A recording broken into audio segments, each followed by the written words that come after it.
Writing poetry is a journey without end.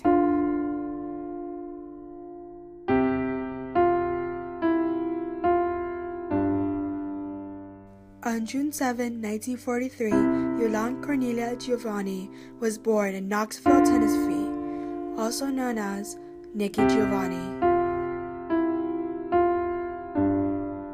The Giovanni family moved to Cincinnati, Ohio, where parents Yolande Cornelia and Jones Gus Cornelia took jobs as house parents at Glenview School, home for black boys.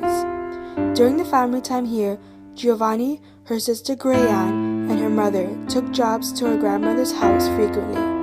Although no one knows why, throughout Giovanni's first 3 years of life, Grayanne began to call Giovanni Nikki.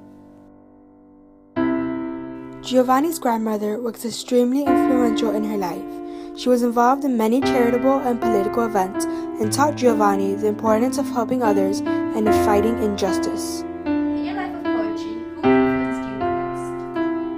Sister Augustine, my 7th grade teacher, who introduced me to my first poem that I learned, and also my grandmother. Giovanni also had 2 other influential people in her life: her high school French teacher, Miss Emma Stokes, and her English teacher, Miss Alfreda Delany. The 2 teachers persuaded her to apply for early admission to college. Throughout the years 1960 through 1961, Giovanni ended up attending Fisk University in Nashville, her grandfather's alma mater. From the beginning, she had trouble with the Dean of Women, Ann Cheatman, whose beliefs were the appropriate behavior and attitude for a Fisk woman were opposed to Giovanni's ideas about the intellectual seriousness and political awareness appropriate for a college student. Then, in 1967, Giovanni moved back to Cincinnati after completing her undergraduate coursework. 2 years later, Giovanni began teaching at Queens College. Later, from the years 1989 through 1991, Giovanni relocated to Blacksburg, Virginia, and had a permanent position as a tenured full professor of English at Virginia Tech. During the spring, she lectured on campuses across the country. That poem truly kidnapped me. What inspired you to write the kidnap poem? What inspired me to write the kidnap poem was to write a poem. It takes a lot of thought and image and perspection in your life, so I want to grab readers. Then, Giovanni had received news that forever changed her life. She had gotten diagnosed with lung cancer in late December of 1995. Despite this, Giovanni kept on fighting and continued to live her life and survived. What was the most tragic moment in your life? Well, in the mid-1995, I got lung cancer, and my family were devastated to see me in the hospital, but they put so much prayer upon me, so I'm here today. When I heard about you fighting lung cancer, I was actually pretty devastated, but I'm glad that you're here today. Now I'm in love with all your poems, and could you please say one of your best poems?